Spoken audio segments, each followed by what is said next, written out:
Olá, estudante! Seja muito bem-vindo ao meu canal, Kelly aqui da Didático falando. Essa é mais uma videoaula com aqueles embasamentos de sociologia, filosofia, fatos históricos que você precisa colocar na sua redação. Toda vez que a gente vai elaborar uma redação dissertativo-argumentativa, o argumentativo são esses conteúdos, sabe? Você tem que falar qual que é o seu argumento, você vai dar a sua opinião, mas a sua opinião tem que ter uma base, um argumento, um embasamento. Qual que é esse embasamento? Justamente isso que você encontra aqui na playlist de redação, tá? Que são os nossos conteúdos para deixar a sua redação com mais credibilidade. Então já sabe, né? Papel e caneta na mão, concentra que a nossa aula vai começar.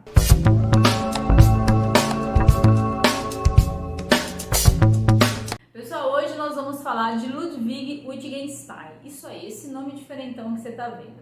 Primeiro eu vou falar, né, qual que é a origem dele, para você entender um pouquinho do pensamento dele. Depois eu vou falar qual que é o conceito que ele trata, que é o título dessa aula, a filosofia da linguagem. E por último eu vou te falar quais são os temas de redação que você pode utilizar o conteúdo, o conceito do Wittgenstein, né? Será que eu posso utilizar isso para uma redação sobre segurança, saúde, sustentabilidade? Ou seja, né, me dá a prática disso. Então a nossa aula vai ser dividida nessas três partes, ok? Primeiro, vamos entender um pouquinho quem é o Wittgenstein, quem é o Ludwig. Anote aí, por gentileza. Ele é um filósofo considerado do século XX, porque ele é de 1889 até 1951, tá? Ele nasceu na Áustria, a família dele é de origem judaica, sim, então já imagine aí que foram judeus perseguidos, mas ali já na vida adulta ele se inclinou bastante ao catolicismo, tá? E a maior parte dos estudos dele foi na Inglaterra. Bom, então aqui dá para você entender um pouquinho sobre a origem do nosso Wittgenstein. Agora vem para o nosso conceito. Pessoal, quando a gente fala de filosofia, é como a gente estudar matemática a partir de diversos conteúdos. A matemática, imagina que ela é um guarda-chuva e ela se divide em diversos conteúdos, né? Tem a matemática financeira, a matemática base, a matemática da álgebra, que é aquela matemática que aparece com letra, enfim, tem diversos tipos de matemática. Na filosofia, é como se você tivesse também o mesmo raciocínio. Tem lá o título filosofia, mas aí tem subtítulos, tem ramos dela, né? Você vai estudar a filosofia através do existencialismo, da fenomenologia, da metafísica, da ciência, da epistemologia e também da linguagem, exatamente, que é onde o nosso Wittgenstein vai se focar, vai especificar os seus estudos, tá? Imagine então que ele vai pegar essa linguagem, essa forma das pessoas se comunicarem, e olha bem nessa palavra importantíssima que eu falei agora, na forma das pessoas se comunicarem, tá? Anote isso daí, passe e marca texto, que eu vou vir ao longo da aula falando bastante disso, tudo bem? E é exatamente isso que você vai utilizar na sua redação. É exatamente esse ponto de vista, tá? Então vamos lá. Ele fala que essa forma das pessoas se comunicarem é que vai fazer toda a diferença. Que a linguagem, ela é como uma roupa que você veste em cada local, em cada ambiente, e que essa roupa ela te ajuda num processo de identificação, de socialização. A gente olha e pensa, a roupa eu até entendi, né, Pro? Tudo bem, em cada local que você vai tem um traje que você deve vestir. Se você vai numa formatura de um amigo seu, se você vai passar um final de semana na praia, se você vai viajar para um local que é muito frio, ou se você vai ficar uma semana a trabalho num local, você nem tem ideia de passear lazer, é só trabalho. Então você percebe que para cada local você está utilizando uma vestimenta? É isso aí. Ele fala que para cada local a gente deve utilizar uma linguagem e que é essa linguagem que ela é como se fosse um jogo e a interpretação correta desse jogo é fundamental. Pronto, agora eu falei o ponto mais importante, ó. E pessoal, eu vou dar uma paradinha aqui. Essa aula, imagine que o conceito de filosofia da linguagem ele é bem aprofundado. E eu vou dar aqui o mais mastigado possível para você, as mais exemplificações possíveis para você sair da minha aula e já elaborar aquela redação. Então, essa aula merece o seu joinha no meu canal, né? Se inscreve no canal, de segunda a sexta-feira tem material assim, organizado, simples, direto, objetivo. Eu quero ver você saindo da minha aula e já aplicar. Eu quero ver você saindo da minha aula e já resolver o problema aí da escrita, combinado? Então merece a sua inscrição no meu canal, né? Agora vem cá. Então ele fala aqui, quando eu interpreto esse jogo da forma correta, a linguagem é uma ferramenta. Ela é uma ferramenta fundamental para que eu consiga me socializar com os demais, para que eu consiga ter uma boa relação interpessoal independente do local onde que eu tô. E de repente você até pensa, prof, fez um pouco de sentido, mas dá exemplos aí para mim, coloca isso na prática. Vamos lá. Pega essa frase aqui, ó, que vai aparecer aí para ti. A frase é estou no jogo. Estou no jogo. A frase estou no jogo, se ela estiver fora de contexto, ela vai te dar N interpretações. Lembra daquilo? Que a comunicação é um jogo, que a sua interpretação é fundamental. Então, a interpretação aqui pode ser qualquer uma, porque não tem contexto. Estou no jogo pode ser que há um jogo qualquer, um jogo de futebol, de frescobol, de handball, seja do que for, e eu estou falando, eu estou no jogo, hein? Eu estou jogando, eu estou participando. Pode ser isso. Ou então pode ser que tenha uma festinha entre eu e meus amigos da escola, entre eu e meus amigos da família, meus primos, ou entre eu e meus vizinhos, e eu falo, eu tô no jogo aí, hein? Eu estou participando dessa festa. Ou pode ser também que há um grupinho de amigas, ali as minhas amigas estão conversando, eu estou resolvendo alguma coisa aqui no celular. Aí as minhas amigas estão falando de algum assunto que eu estou por dentro do assunto. Aí eu tô aqui quietinha, aí eu olho de lado e falo, tô no jogo, hein? Ou seja, estou sabendo disso daí, estou por dentro disso daí. Você percebe que essa frase solta, ela tem diversas interpretações? Exatamente. É isso que o Wittgenstein vem falar. Ele vem falar que toda palavra ou frase que ela é retirada de um contexto, ela perde o seu poder de ferramenta. Por quê? Se ela tira do seu contexto, você dá N interpretações e você tira ela daquela interpretação nativa, daquela interpretação principal, daquela interpretação primária dela, aquela que era e acabou. Todas as outras interpretações estarão fora de contexto. E daí é que vem uma das frases mais importantes dele, anote aí, ele fala que tudo aquilo que não se pode falar deve se calar. Exatamente, anote, vou falar de novo, tá? Tudo aquilo que não se pode falar deve se calar. Por exemplo, se eu pego a minha frase e tiro ela de contexto, na realidade, eu não devo falar ela em nenhum outro contexto, porque eu vou causar confusão. Eu vou atrapalhar a interpretação de outro local. Eu vou causar problemas de linguagem.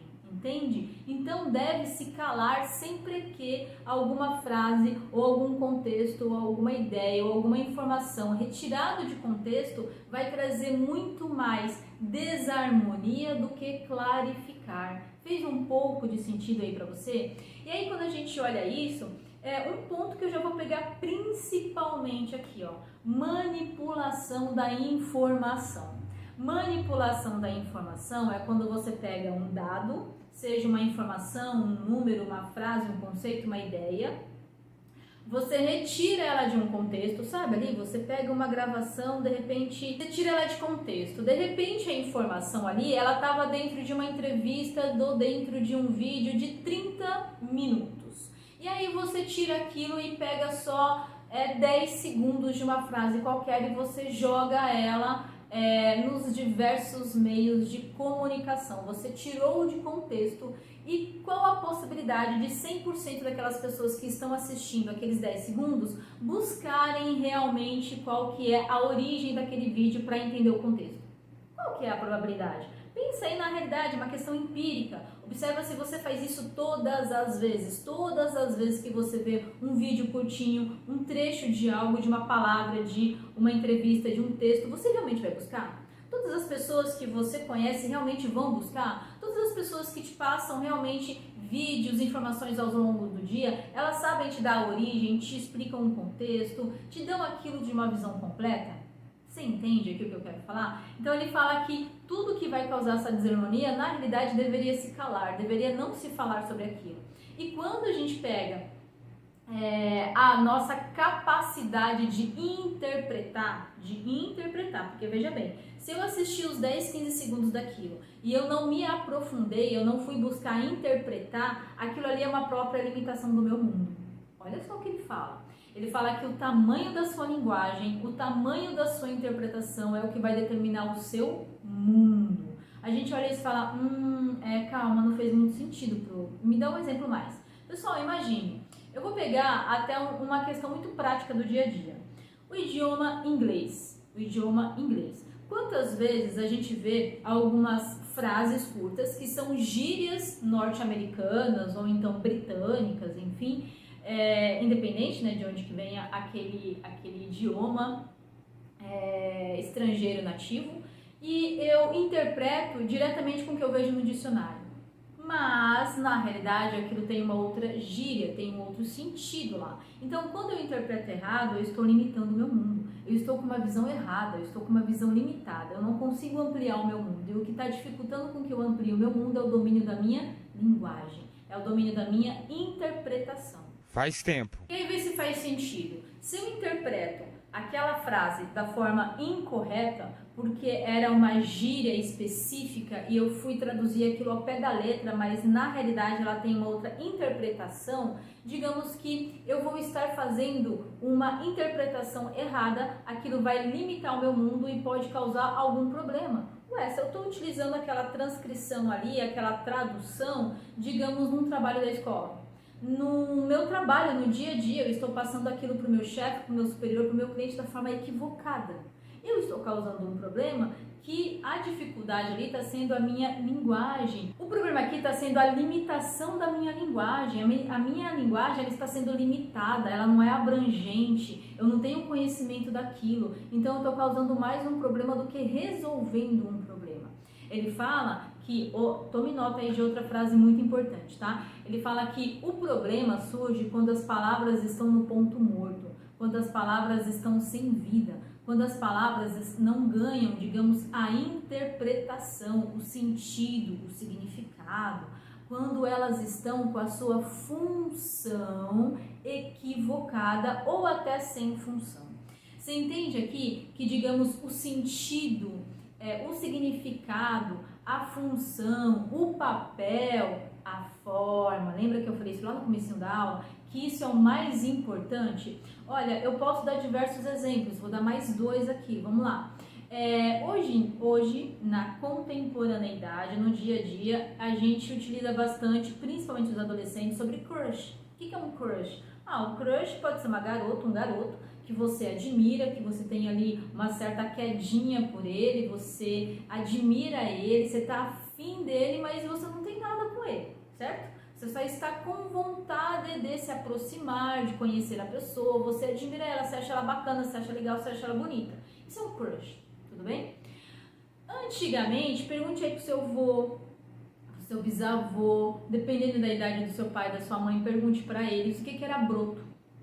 O que era broto? Há uns 40 anos atrás, há uns 30 anos atrás. O significado de broto não é aquele broto que está a próxima germinação de uma planta, né? Quando está nascendo ali mais uma parte nova dela, células novas dela se multiplicando, não tem nada a ver com isso. O broto é o crush, exatamente. Nossa, aquele garoto ali é um broto, eu tô de olho naquele broto. Eu tô de olho naquele crush, eu tô de olho naquele garoto, naquela garota, eu acho ela bonita, eu me interesso por ela, eu admiro ela, eu curto ela, é mais ou menos isso. Você percebe aí que as palavras fora de sentido, elas podem causar vários problemas. E fora de sentido, elas estão mortas, elas estão sem vidas. Se eu falar pra você aí, você que tá do outro lado, alguma palavra que você desconheça, como por exemplo, se eu utilizasse a questão do broto aí, ou do pão, pão também era, sabia? Nossa, aquele garoto ali é um pãozinho. Exatamente, pergunte pro seu avô, dá uma gulgada aí. Então percebe que se eu falar isso pra você, nossa, aquele garoto é um pão. Você vai olhar isso e não vai entender nada. A palavra não tem significado porque nós não estamos utilizando a mesma linguagem. a palavra pão para você está no ponto morto, ela está sem significado, sem papel, sem vida. E aí que entra, digamos, o nosso ponto mais importante da aula, o ponto alto da aula. É que toda vez que você vai utilizar a leitura, a escrita, você tem que ter clarificação, você tem que ter certeza de que as palavras que você vai usar vai ter sentido, significado, função para o leitor. Você entende aqui? Ou então, dentro do ambiente que você está, se você está fazendo ali uma explanação, uma explicação, você também tem que ter certeza que quem está do outro lado te ouvindo, te assistindo, ele vai ter conhecimento do significado das palavras que você vai usar. Senão, você vai ficar falando ali diversas palavras sem função para o outro não vai entender. Pode até ser que cause um problema. Qual que é o problema? O outro acha que o seu conteúdo, que a sua informação, que o seu trabalho, que a sua ideia, ela não tem valor nenhum. E de repente você tá com algo aí que é um diamante, sabe? Você tá com uma Ferrari aí nas ideias, está andando como um Fusca, que tá parecendo um Fusca porque você escolheu a linguagem errada. Você entende aqui? Fez um pouco de sentido para você? E agora pode até ser que você tenha entendido um pouco do conceito, mas você pensa, nossa, Pro, mas isso parece uma coisa tão simples, né? Agora eu não tô vendo onde que eu vou encaixar isso num conteúdo de redação, não faz muito sentido para mim. Pessoal, preconceito linguístico. Preconceito linguístico já foi tema de redação aqui em São Paulo, principalmente. É uma questão muito cultural. Imagine aí a extensão territorial do Brasil. Quanto que o Brasil ele é grande em território, em terras, né? Na sua fronteira. E nós temos aí, dentro dessa região muito grande, várias culturas, várias formas de se expressar. Nós temos vários jargões, várias gírias. Ou seja, aqui em São Paulo, se você falar massa, massa é macarrão, é comida. Sei lá, é arroz, é lasanha, é uma massa. Agora, se você falar lá na Bahia, massa, além de ser macarrão, de ser comida, é uma coisa boa. Exato, se você falar pra mim, Kelly, eu fui na festa ontem, foi massa, hein? Foi muito boa, foi ótima, foi da hora, foi show de bola a festa que você foi. Você entende, então, como que a questão do preconceito linguístico, ela pode ser utilizada com a filosofia da linguagem de Wittgenstein, até porque, quando a gente fala de preconceito linguístico, a gente tem que respeitar porque talvez eu tenha a minha forma de falar porque eu nasci numa determinada região. E se eu tivesse nascido, digamos, no Ceará? E se eu tivesse nascido, por exemplo, no Acre, no Amazonas? Será que eu não teria, digamos, algumas palavras, alguns jargões, até mesmo um sotaque diferente, e que aquilo não é nem melhor nem pior, é diferente, porque quanto mais, olha só o que ele falou, né, que a minha limitação da linguagem limita o meu mundo. Quanto mais eu conheço da linguagem, mais vai ampliar o meu mundo, mas eu entendo que o que difere eu e o outro na forma de falar é apenas a região, ponto final. Talvez o outro tenha até ideias mais interessantes, mais importantes, mais ricas do que eu. Ele só fala de um jeito, com uma linguagem diferente, não inferior. Fez um pouco de sentido? Outra questão que você pode utilizar aí é a questão da manipulação de informação. O quanto que muitas vezes nós acessamos, né, algum conteúdo e nós escutamos ou ouvimos ou lemos um trecho.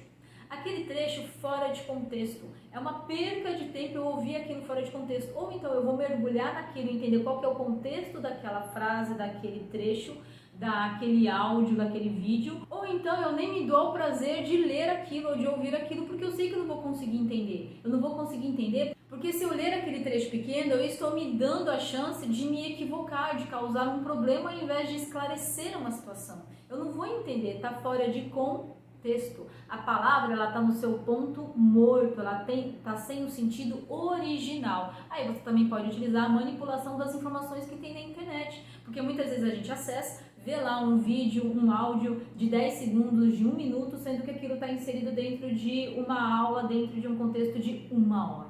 Você entende aqui? E que para eu dar sentido, para eu tirar aquela palavra, aquele vídeo, aquele áudio do ponto morto, eu preciso assistir, conhecer aquele conteúdo inteiriço. Você entende aqui como que a filosofia da linguagem pode ser utilizada como preconceito linguístico, manipulação da informação, respeito à cultura, à linguagem do outro e, claro, né, outro ponto muito importante, a gente está na era digital, a gente está na quarta revolução industrial. A terceira foi a da globalização com o advento da internet e agora está sendo a da inteligência artificial, né, a quarta revolução industrial.